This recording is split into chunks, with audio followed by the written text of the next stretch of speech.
Liberation does not come as a gift from anybody.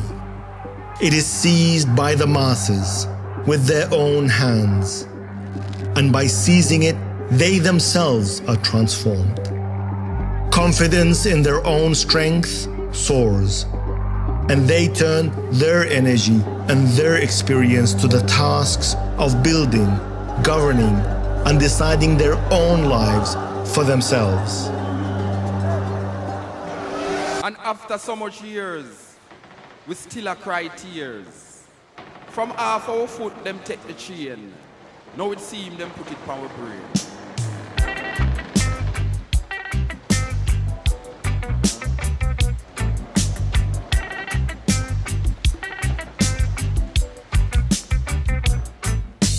I feel remind you. I feel remind you. I feel remind you. Say me I feel remind you. Say me I feel remind you. What does liberation look like? Can the master's tools dismantle the master's house? Who gets to speak for Black people? And who benefits from that? These are questions I've been considering more frequently lately because the tensions between Black liberals and Black leftists have frankly never been higher, and I'm angry enough to make a video about it. Also because I made a pragmatic opinion stating that leftists and liberals should have a loose alliance in the fight against fascism. And people thought I said I would kill their childhood puppy with my bare hands, basically. That's not what I said. I'll explain what I mean by that in detail a little bit further. This conversation overall is a Black one, but you can watch like a fly on the wall if you're not Black, because I'm sure it can apply similarly to different cultures with different circumstances and details, but the gist being the same. Just be respectful and take your shoes off at the door. You're a guest. So on the app I should probably just delete and move on from. TikTok has had a really emotionally distressing and insane few months since Kamala lost the election. The fuck around and find out content is still progressing and getting worse. Democrats have fully become blue MAGA and have been harassing any Palestinian activists, Palestinian Americans, Palestinians in Gaza, and any self-identified leftists, including myself. But the new CIA PSYOP just dropped, and it's one where Palestinians are the most anti-Black and not worth protesting for. Instead of managing the fear people have, liberals have become incredibly reactionary and violent. They have shown their true colors as racist, sexist, trans, and homophobic, and it hasn't stopped. As always, I don't like showing annoying or hateful shit without a good reason, but if you have an account, I'm sure you've seen it. Some deep historical, cultural, and political dynamics within Black communities are only obvious to those who are a part of it. But I think the last 60 to 70 years we've been experiencing the backlash effects of assimilation and respectability politics that have caused a big divide that I want to talk about and address. Or should I say, assimilation without reconciliation. I also think the homogenization of Black radicals, despite the differences in their beliefs, is why we're dealing with this now. For instance, Medgar Evers, Marcus Garvey, and Assata Shakur, for example, have all vastly different belief systems despite all fighting for the liberation of Black Americans. Medgar Evers was an integrationist and believed in working within the American system and through proof of hard work and respectability to improve life for Black people. Think the NAACP. He wanted reform of this current system. Marcus Garvey was a Black nationalist and was extremely skeptical of integration and wanted all Black people to return to Africa eventually. Marcus advocated for separate Black systems within our government or to abandon the westernized countries altogether and create our own. Assata Shakur is a Black socialist and was a member of the Black Liberation Army, which followed anarchist and Marxist ideologies. She and other Black Marxists and anarchists believe that the system itself is imperialist and capitalist and has to be replaced with something new altogether. But through the flattening of our history, figures like these are considered all similar, all revolutionary, and under the same political umbrella and agenda. It's why people think Kamala is inherently a Black radical or inherently a do-good person, or the reason that people thought Obama was doing something revolutionary for our people. The sort of flattening and generalization of Black politics and Black people is thoroughly intentional to stop radical progress. There has been a co-opting of language. Now representation is considered revolutionary, instead of an incomplete act that doesn't address material conditions. The end game may be the same, but how we get there is where everyone, regardless of race or belief, ends up arguing about. Black people aren't a monolith. yet we get lumped still as one by outside folks as well as each other, which is why Black Democrats have been so boldly claiming that they are on the left and are leftists. There has been a significant, overarching, Cold War-style campaign to redefine words and political stances in America. Republicans are conservative here, and conservative Democrats are considered progressive, and in some cases, extreme and radical leftists. We had people like Hillary Clinton calling themselves the left in 2016 solely to disrupt someone like Bernie Sanders. In that first debate, my opponent actually made fun of me for preparing. So I said, yes, I did prepare for the debate, and I'll tell you something else I prepared for. I prepared for being president. And I think, you know, it's not exactly headline grabbing. I understand that. But, you know, I can't be anything other than who I am.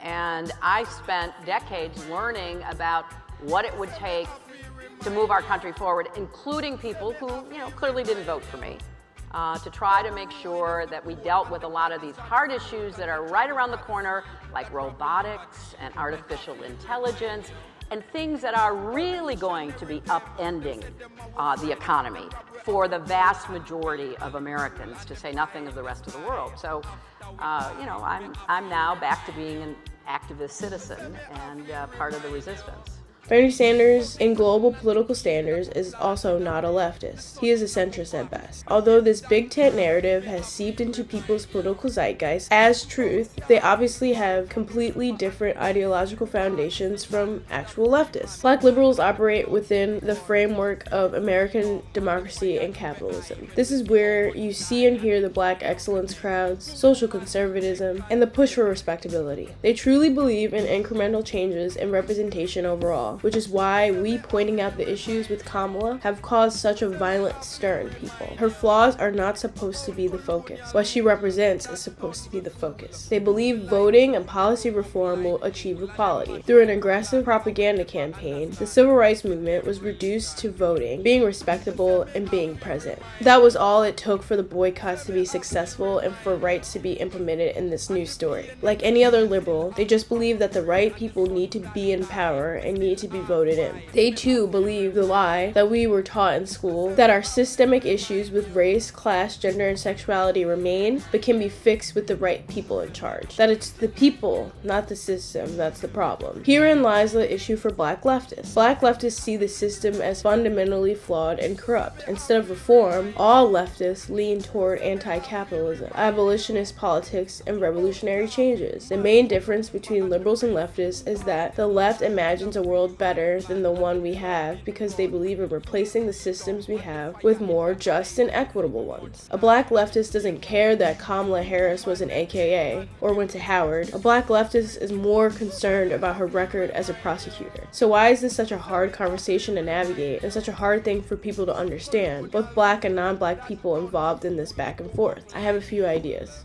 The divide between Black communities stems from class. Many Black liberals are middle class or upper middle class professionals who have benefited, at least somewhat, from access, education, and corporate or political structures. Even if minorly compared to their non-Black counterparts, they are adequate enough to make a difference amongst the Black community. They are the Jack and Jills, the Divine Nine, the people who go to church every Sunday for political and social capital. In liberalism, the working class serves no place, which can also contribute to the divide between liberals and leftists in the Black community. Leftism centers working class people and the poor, and critiquing liberalism for upholding the status quo can put a damper on any Black liberal who has worked twice as hard for their successes. We are currently having two separate conversations in that way. We are out of touch with each other because we are concerned about material conditions, but we came up with two vastly different solutions. Respectability versus radicalism is the main tension of this fight. Black liberals promote respectability politics, dress nice, speak well, work hard, be nonviolent, and most importantly, in my opinion, to them, shut up and know your place, as a way to gain legitimacy. But respectability has a bad track record and many gaps in its success. Tone policing or assimilation are not measures of success, and erase the important work of those who put in the hard work of removing that requirement from us. Direct action, civil disobedience, mutual aid, and rejecting the need to appeal to white approval are what truly liberate us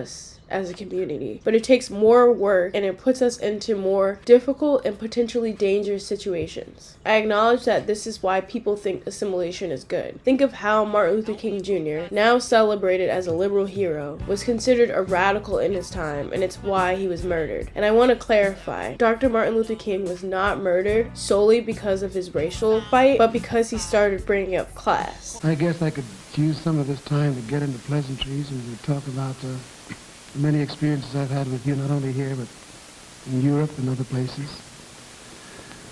What do you have in store for us this summer? That's a good question. Well, I don't know about the summer. I guess I should begin with what we have in store for the spring. I feel that we are in the midst of a most critical period in our nation, and the economic problem is probably the most serious problem confronting the Negro community. And I might say the most serious problem confronting poor people generally. And I don't want to be narrow about this, talking only about the black poor in our country, because I must be concerned about Puerto Ricans who are poor, Mexican Americans, American Indians, and Appalachian whites. And we are confronting a major depression in the poor community. And I think the time has come to bring to bear the power of the direct action, the nonviolent direct action movement on the basic economic conditions that we face all over the country. Nonviolence has been a tremendous force in grappling with the social problem of legal segregation and the syndrome of deprivation surrounding that system. And of course it has been a major force in grappling with the political problem of the denial of the right to vote. But in winning victories like the Civil Rights Bill of '64 and the Voting Rights Bill of 1965 around the issue of segregation and voting rights, we discovered that these legislative strides did very little to improve the lot of the millions of Negroes in the ghettos of the North and in the nation generally. In other words, it did very little to penetrate the lower depths of Negro deprivation in communities all over. Many black liberals at the time did not like Dr. King and wanted him to just shut up and know his place in society. People did not like Martin Luther King. I can't help but think of this when I engage with folks who are very angry about Kamala not winning the election. Black liberal leaders, especially in the Democratic Party, are gatekeepers who help co-opt radical movements and defang them. AOC and Bernie Sanders are also a part of this, but I want to focus on the way that the system uses black faces to do this in this video. Think about how the energy of Black Lives Matter got redirected into voting for Democrat instead of structural changes. It's because they see us as too extreme and hurting the cause by demanding too much too fast. Again, they believe in incrementalism. The media helps with this narrative also, as they often amplify black liberal voices, especially those who are palatable to white audiences, sidelining more radical thinkers. The only time they let Mark Lamont Hill and Cornel West, for instance, speak on mainstream media is when it's something that they all can get behind. But the moment they say free Gaza, they're not on TV. This creates resentment and a sense of erasure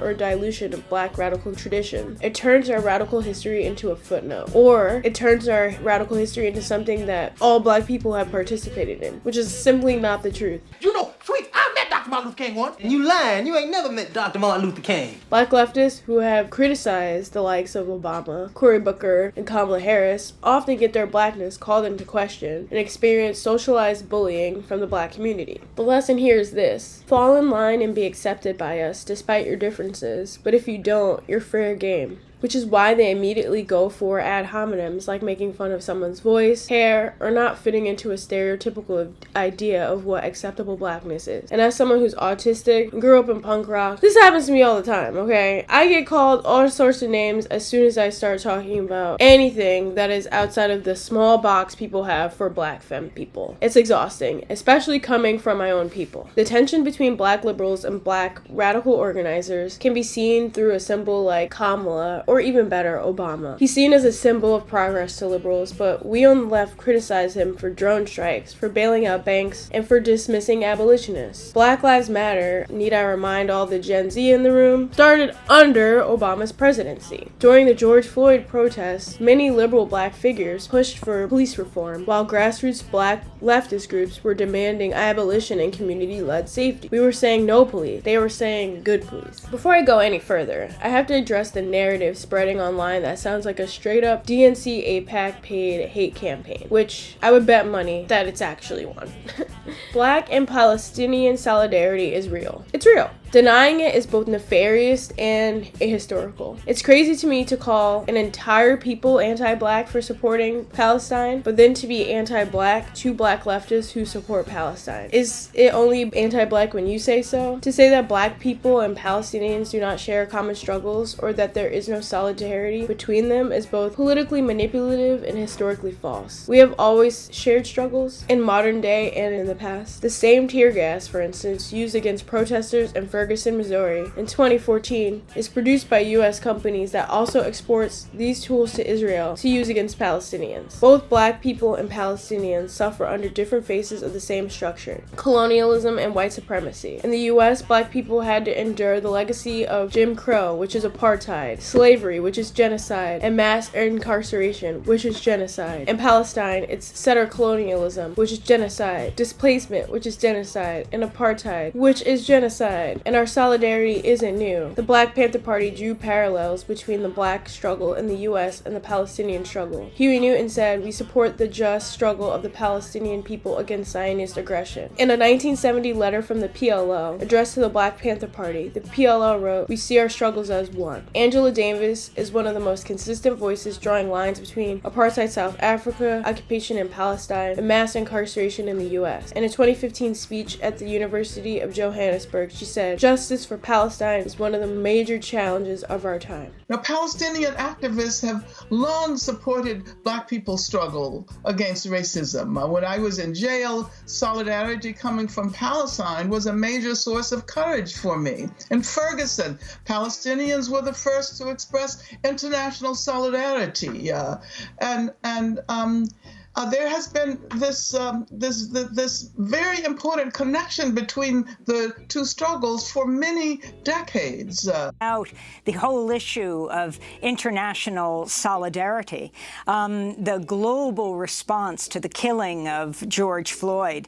In the occupied West Bank, protesters denounced Floyd's murder and the recent killing of Iyad El-Halak, a 32-year-old Palestinian special needs student who was shot to death by Israeli forces in occupied East Jerusalem. He was reportedly chanting Black Lives Matter and Palestinian Lives Matter when Israeli police gunned him down, claiming he was armed. These links that you're seeing, not only in Palestine and the United States, but around the world, the kind of global response, the tens of thousands of people who marched in Spain, who marched in England, in Berlin, in Munich, all over the world, as this touches a chord and they make demands in their own countries, not only in solidarity with what's happening in the United States.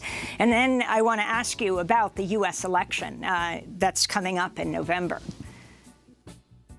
Well, yes, Palestinian activists have long supported Black people's struggle against racism, as I pointed out, and I'm hoping that today's young activists recognize how important Palestinian solidarity has been to the Black cause, and that they recognize that we have a profound responsibility to support Palestinian struggles as well.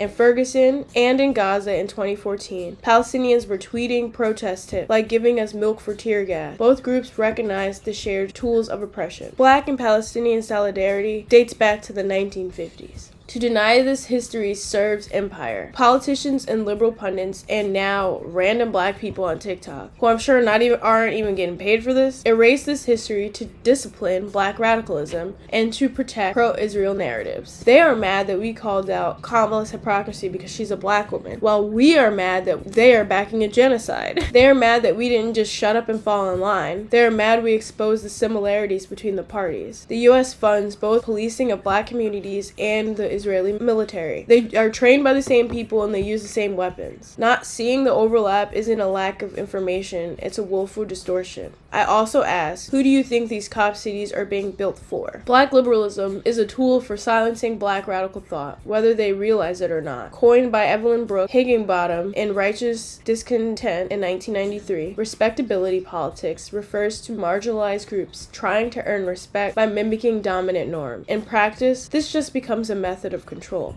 During Ferguson, Obama encouraged calm and condemned violence and looting. This message was not neutral, it was loaded. It delegitimized protests and played into white comfort. There's never an excuse for violence against police, or for those who would use this tragedy as a cover for vandalism or looting, he said in a White House statement in August of 2014. Democratic Party black elites like Representative James Clyburn supported the 2022 infrastructure bill with increased police funding. And he criticized activists calling for defund the police, saying it was a losing slogan. And in 2021, Clyburn himself said Black Lives Matter activists were hijacking MLK's legacy. And we cannot allow anybody to come into this movement. Peaceful protest is our game. Violence is their game. Purposeful protest is our game. This looting and rioting, that's their game. We cannot allow ourselves to play their game. I know Don Lemon's going through a social media rebrand since getting fired, but I haven't let up the smoke for him either. Media figures like him initially dismissed BLM protests as too disruptive or leaderless. Again, y'all may not remember this if you're younger. He infamously gave a 5-point contingent plan for Black America. Because Black people, if you really want to fix the problem, here's just 5 things that you should think about doing. Here's number 5. And if this doesn't apply to you, if you're not doing this, then it doesn't apply to you. I'm not talking about you. Here's number 5. Pull up your pants. Some people, a lot of them black, gave me flack for saying that recently on the Wendy Williams show.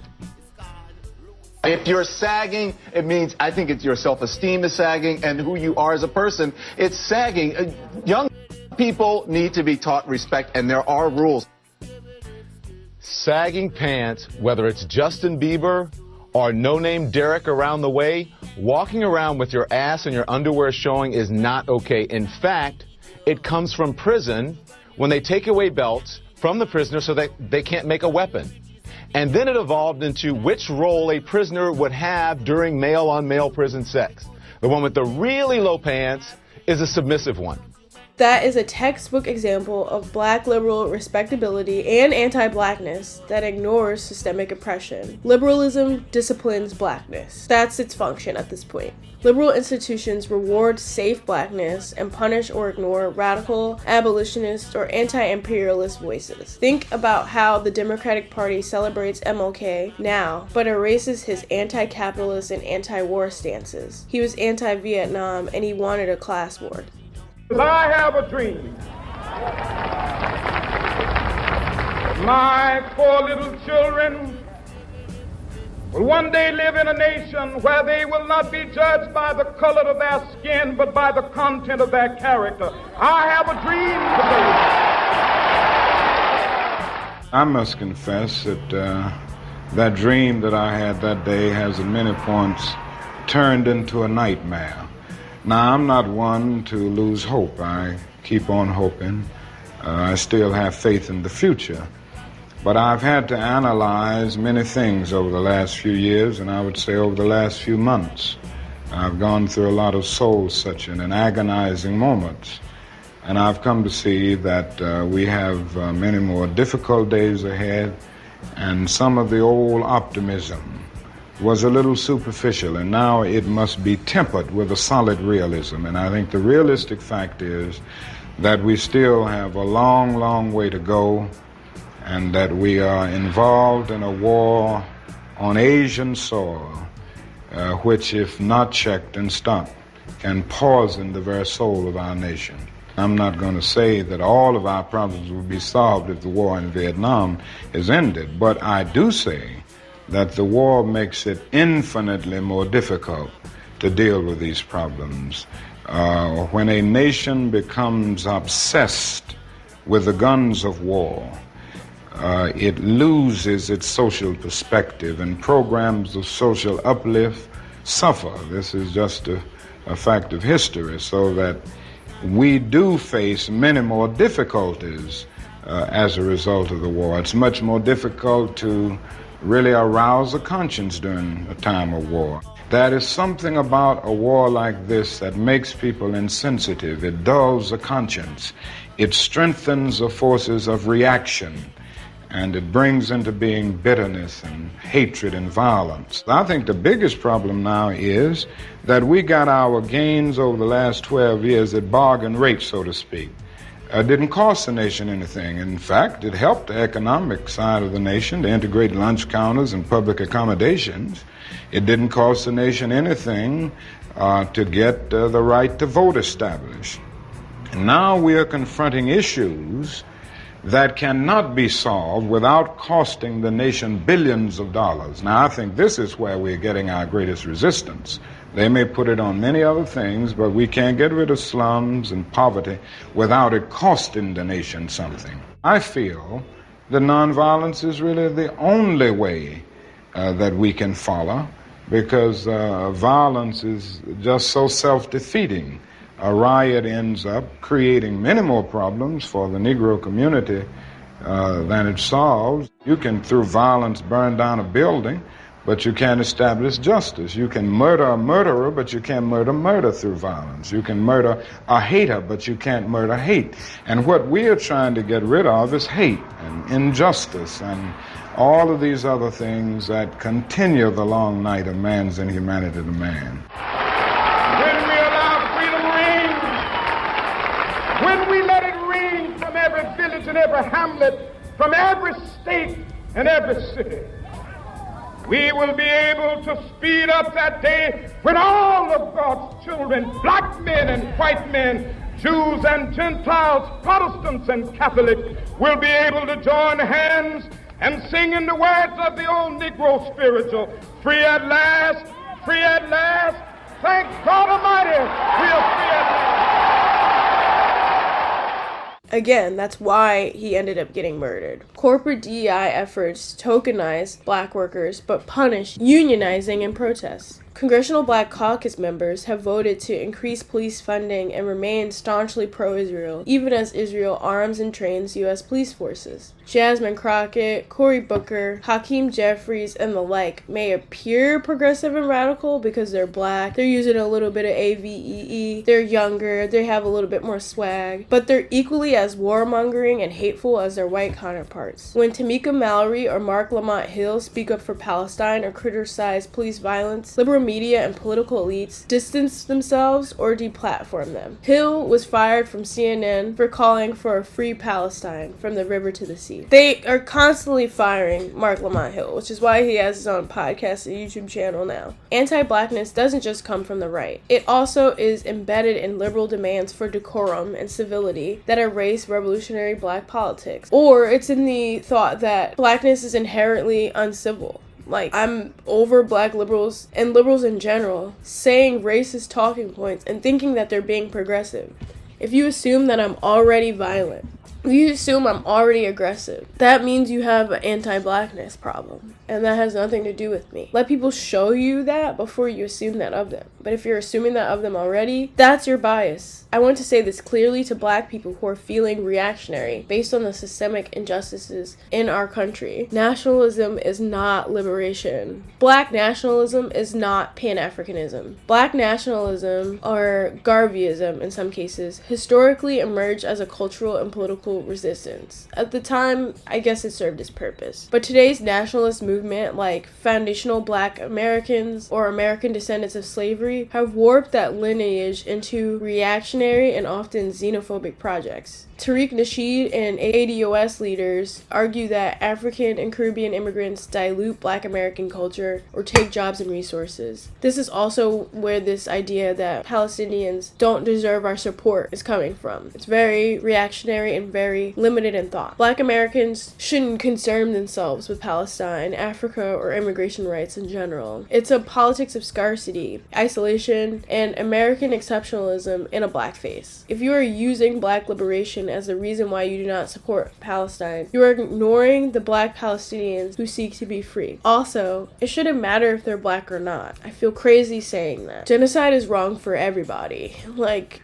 for us and for Palestine, for Sudan and for Congo. Because Pan-Africanism is global liberation. We say that African process of unification has been interrupted and stopped, but this process must continue. And the stopping point must be clear to you. 300 million were taken out of Africa. Thus, this continuation of Africa is crucial to the role of these 300 million. It is this 300 million. It was only after slavery that Africa could be divided by colonial powers. They didn't divide Africa until 1884, 1885 in Berlin. Thus, the slave trade and colonialism are one and the same, and must be properly understood. Unless you understand this, you will not understand this revolutionary process that Africa must now undergo to arrive at her continental unification, which she will arrive at. Now, we said that it was stopped by capitalism. Therefore, just to get there, we must fight against capitalism. And we must fight against capitalism in every aspect. And of course, the most crucial aspect is the cultural aspect.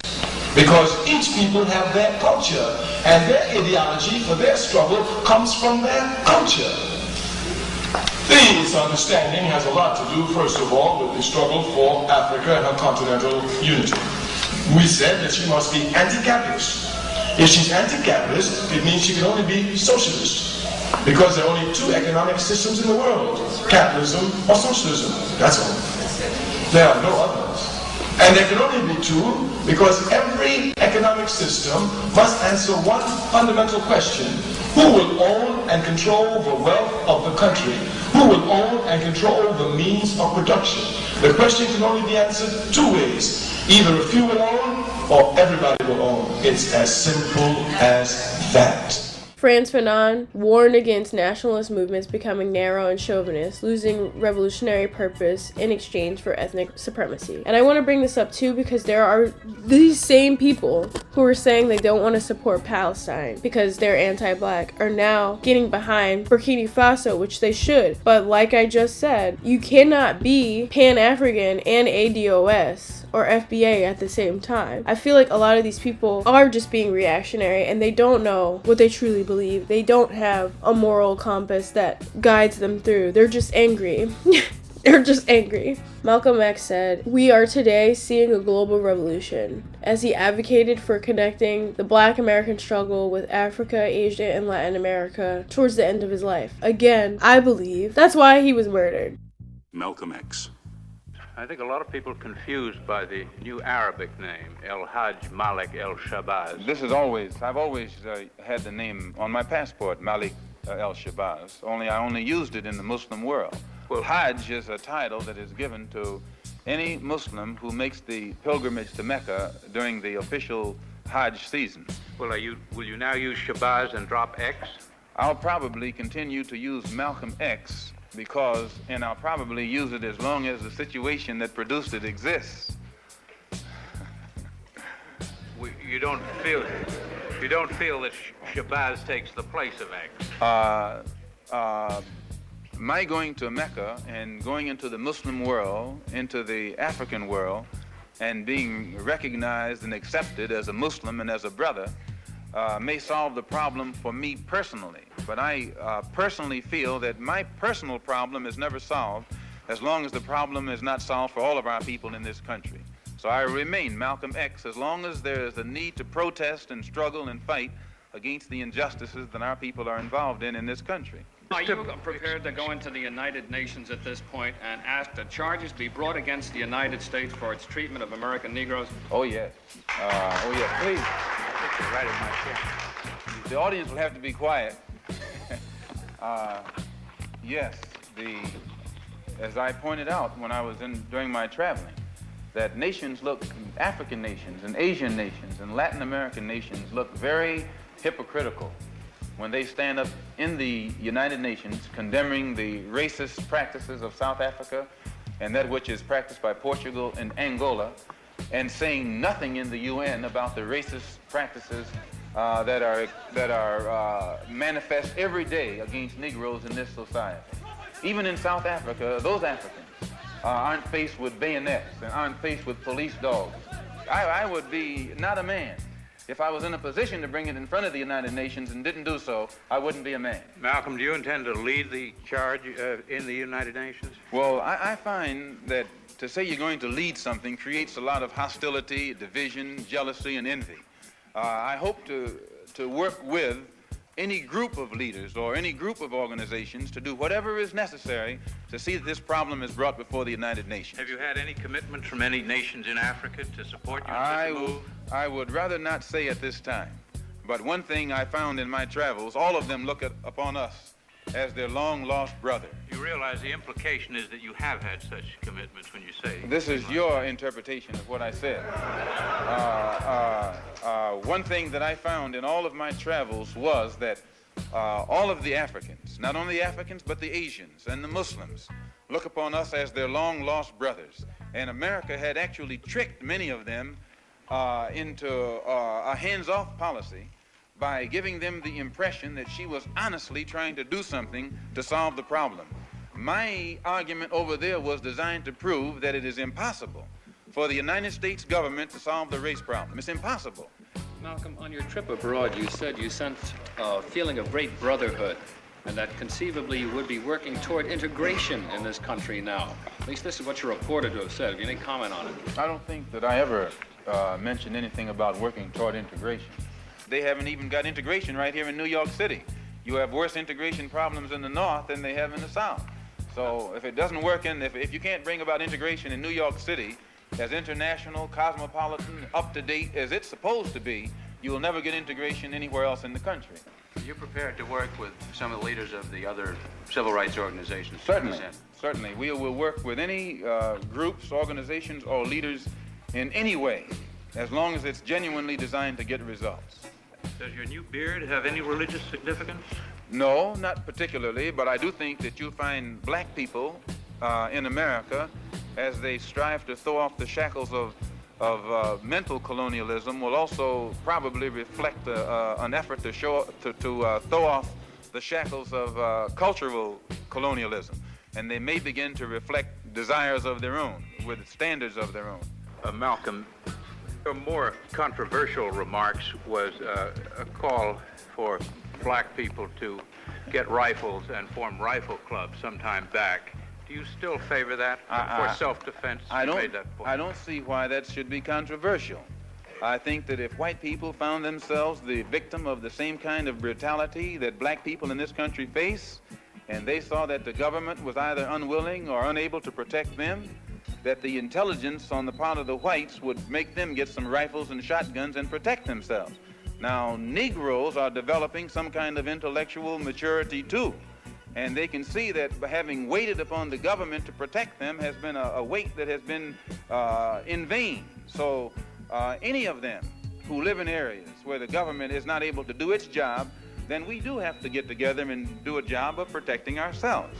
Because he realized black nationalism wasn't cutting it anymore and that anti-blackness was global. Pan-Africanism has always been about international solidarity, anti-capitalism, and freedom for all black people everywhere, not just a select few inside the US borders or wherever we decide is desirable and black enough. Pan-Africanism is about global black liberation, solidarity across our borders, and dismantling all forms of colonialism imperialism, and anti-blackness, because our struggle is not just here, it's everywhere. This is half-baked reactionary black nationalism, refusing solidarity with Palestinians, or anyone else for that matter, calling it a distraction or not our business. These ideologies erase the global nature of anti-blackness, ignoring that black people are policed, surveilled, and dispossessed across the world, from Brazil to Haiti, to the UK to Palestine. Why is this dangerous? Because it reduces black struggle to a national grievance framework, not a liberation project. This enables pro-US imperialism since it refuses to critique militarism, Israel, or global capitalism. This makes it fundamentally at odds with Pan-Africanist traditions that understand our liberation is linked. Which is why I want people to start reading books. You can't just go based off of your vibes. You believe Antarctica stops the bottom?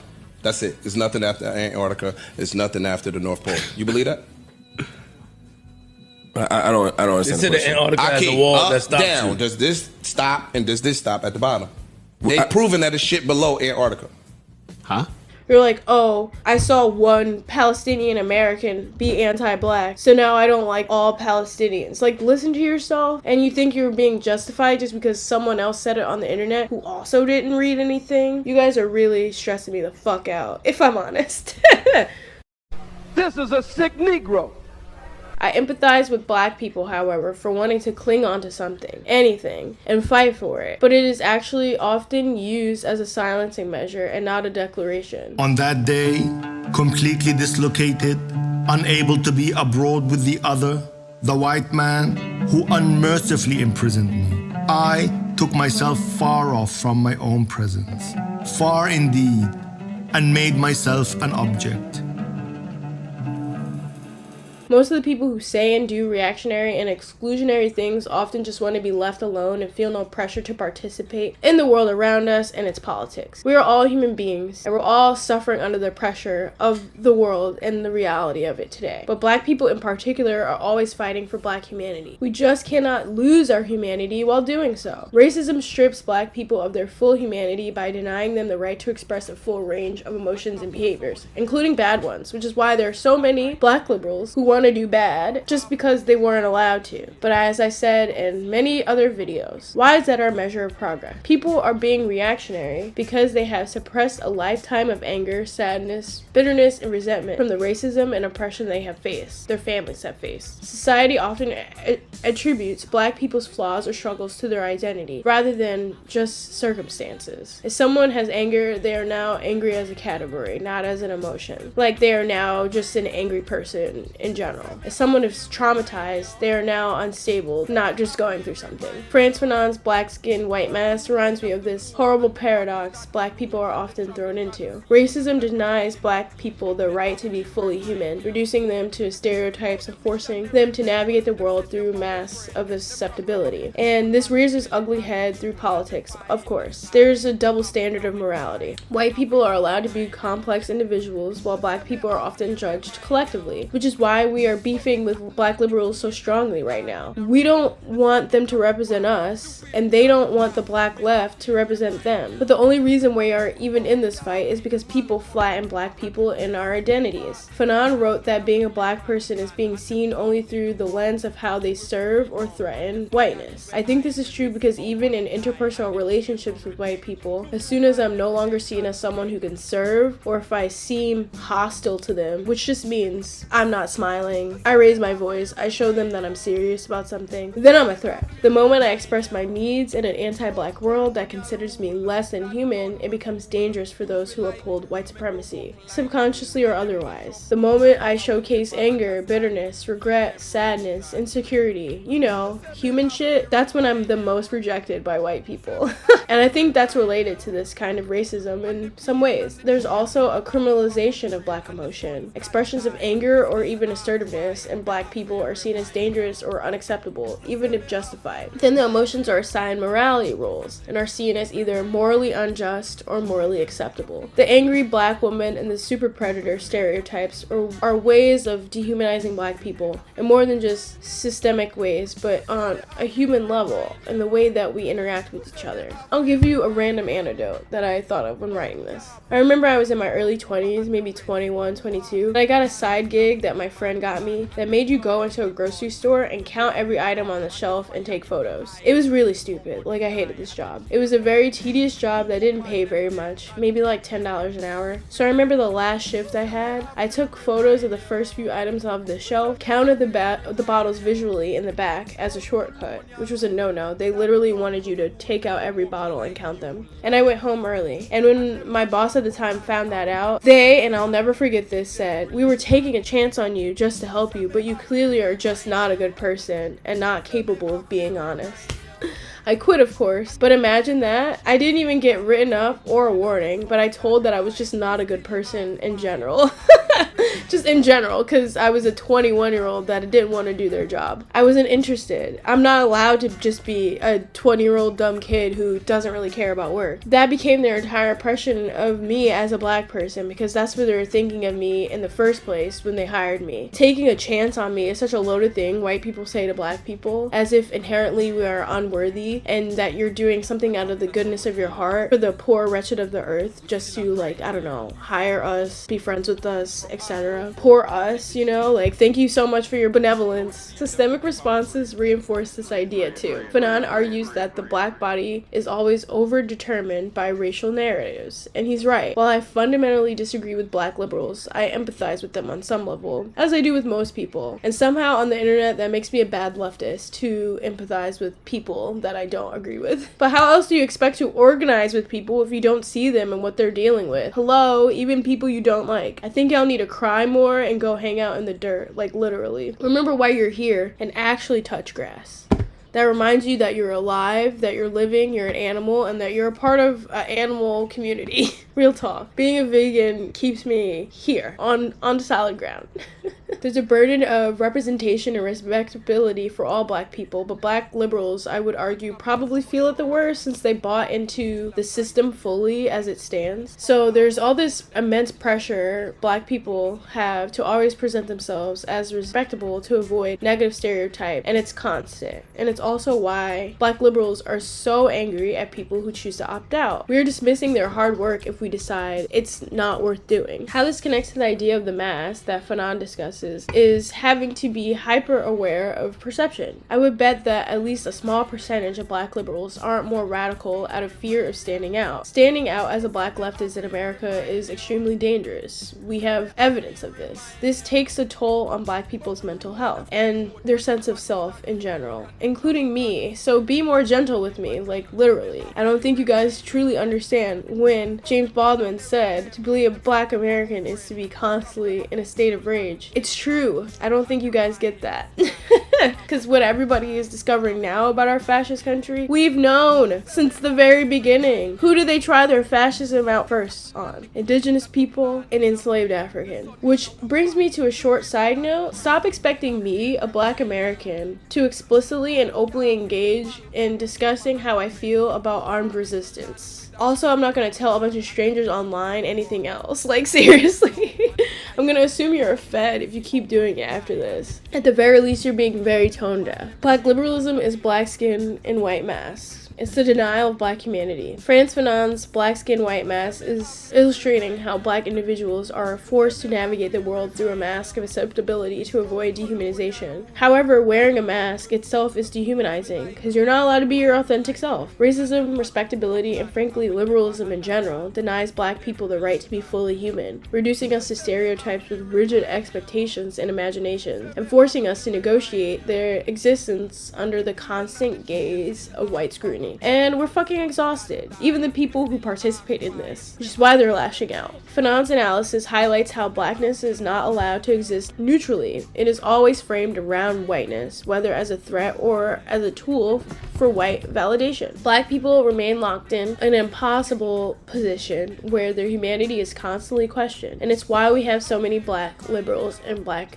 reactionaries. To me, it's a survival mechanism. It's not the best one, but it is one. That instinct to cling to something solid in a world designed to dehumanize us is understandable. After centuries of displacement, erasure, and violence, it's natural for people to seek rootedness and control over their identity. Movements like ADOS or FBA often emerge from real pain. Families that never received reparations and are still suffering from the effects of Jim Crow and slavery. Communities destroyed by mass incarceration, the war on drugs, and redlining. Generations raised in schools that taught them nothing positive about our people outside of a few short paragraphs and generalizations. But it is often used as a silencing measure, not a declaration. That's the crux. These movements often start with a valid emotional premise, but then they veer into reactionary politics. Then we start policing who is authentically black, targeting immigrants or mixed race folks, and gatekeeping who gets to speak on issues like reparations, police violence, or colonialism. Or who gets to criticize Kamala.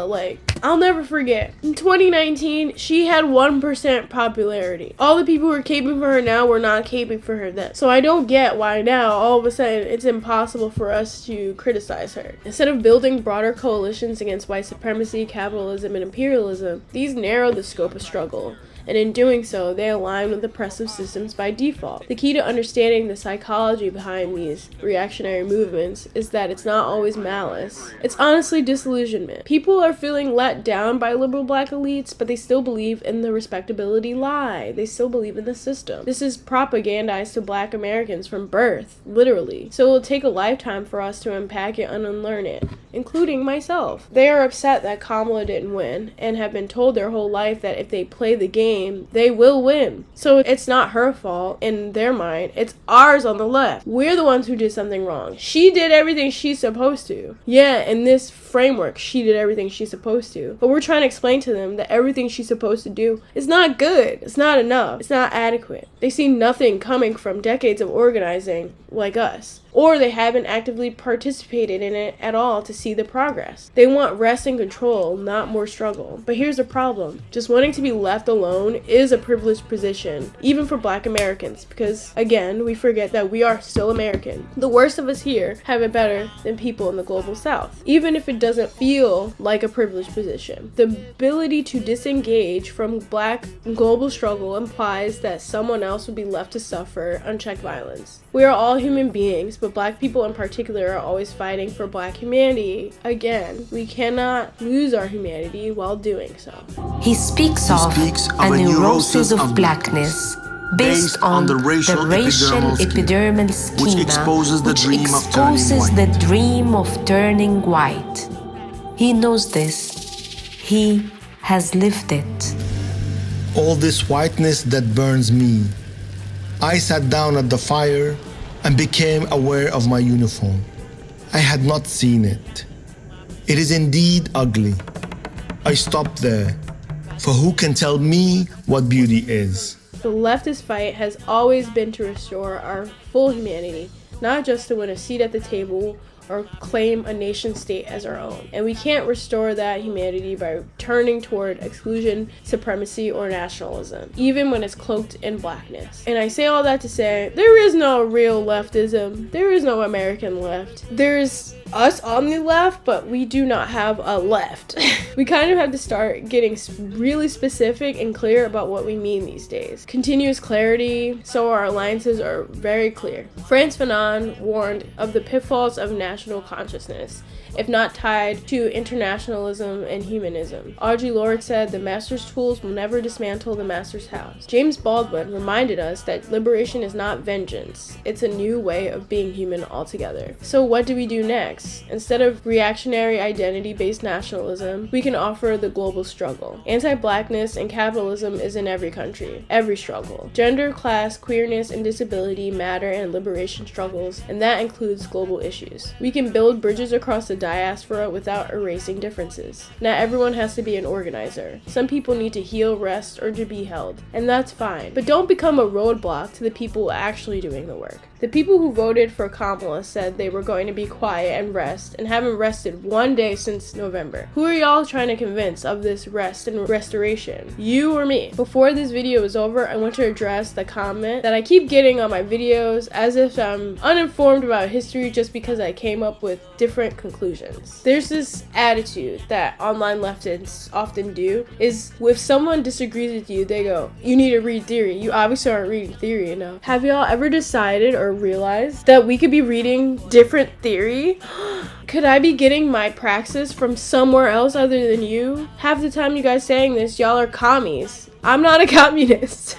So yes, we're reading different books. Anyway, historically, liberals have often failed to halt the rise of fascism, either by misunderstanding it as a whole and not seeing it as a threat, prioritizing order over justice, decorum over human rights, or outright enabling fascists to preserve capitalist and state interests. History, however, also gives us strategic insight into how the left can both avoid repeating the same mistakes and pragmatically use liberals and their contradictions to strengthen our own movements. For instance, my family's liberal, okay? Yes, my grandmother was a Panther, but my dad and my mom and all of their siblings on both sides are liberals. That's what happens. Children have radical parents and they revolt by conforming. It's very normal. Kamala Harris's dad is a Marxist. Pete Buttigieg's dad was a Marxist. Anyway, my family's not going to be on the front lines with me with a Molotov cocktail. They're just not going to do it. And I know your family's not going to be either. But you still want to organize them. You still want them to be informed. So let's ground ourselves in reality for a second and organize people where they are first and where we are. And we can go from there. In Germany, during the 20s and the 30s, liberals and social democratic parties in the Weimar Republic held institutional power but often prioritized stability over meaningful opposition to fascism. They thoroughly underestimated Hitler and tried to contain him through decorum. The Socialist Democratic Party banned radical leftist organizations like the KPD with emergency powers, fearing revolution more than fascism. Liberals in Germany helped pass the Enabling Act of 1933, which gave Hitler dictatorial power, thinking they could control him. They could not. He was a bull in a china shop. The lesson here is that liberals will often default to protecting the state and capital, not people. They fear leftist transformation more than right-wing repression. So our strategic takeaway is that we must pressure liberals to act when their legitimacy is threatened, and not appeal to their morality. If we exploit their fear of instability, we can force concession. Did you hear that? Let's not appeal to their morality. We don't have the same morality as liberals. We're consistent. They're not. We see it with the back and forth on the TikToks. Let's go back to the year 1918. Germany, an empire ruled by Kaiser Wilhelm II, lay broken after 4 brutal years of war, one that it had irrevocably lost. A revolution gripped the country, and the Kaiser was deposed. Social Democrat Philipp Scheidemann proclaimed the first democracy on German soil. Das Alte und Morsche, die Monarchie ist zusammengebrochen. Es lebe das Neue, es lebe die Deutsche Republik. A newly elected National Assembly retreated to Weimar to avoid the almost civil war-like conditions in Berlin. There, it drew up the Weimar Constitution, the draft for a democratic society that, for the first time, enshrined women's suffrage and freedom of expression. But there were many enemies of the young democracy. Some wanted the monarchy back, others hoped for communism, and then of course there was the NSDAP, the National Socialist or Nazi Party, which was founded in 1920. But it wasn't just the young democracy's opponents that brought about its downfall.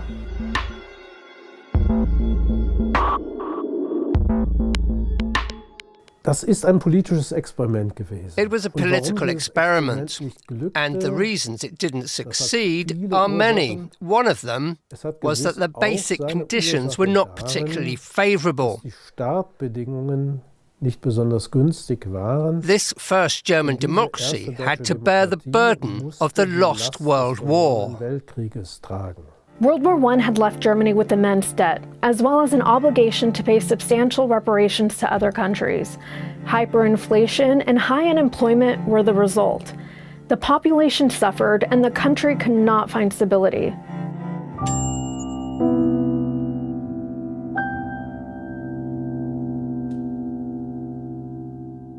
In Italy, liberal elites let Mussolini in. In 1922, Mussolini's fascists were given power legally after the liberal monarchy, and elites thought they could use fascists to suppress worker uprisings. King Victor Emmanuel II was being advised by liberal elites. They appointed Mussolini as prime minister to suppress and avoid a socialist revolution.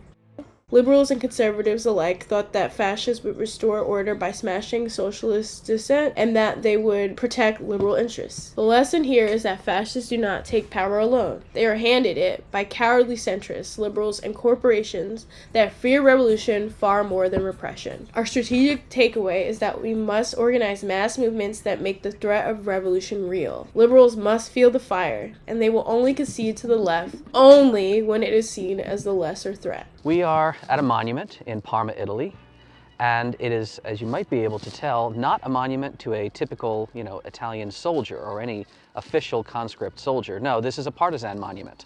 So you can see the partisan both as a citizen on the ground, bound and brutalized, and also standing proud, holding a pretty darn good representation of a Sten gun that would have possibly been dropped by the Allies.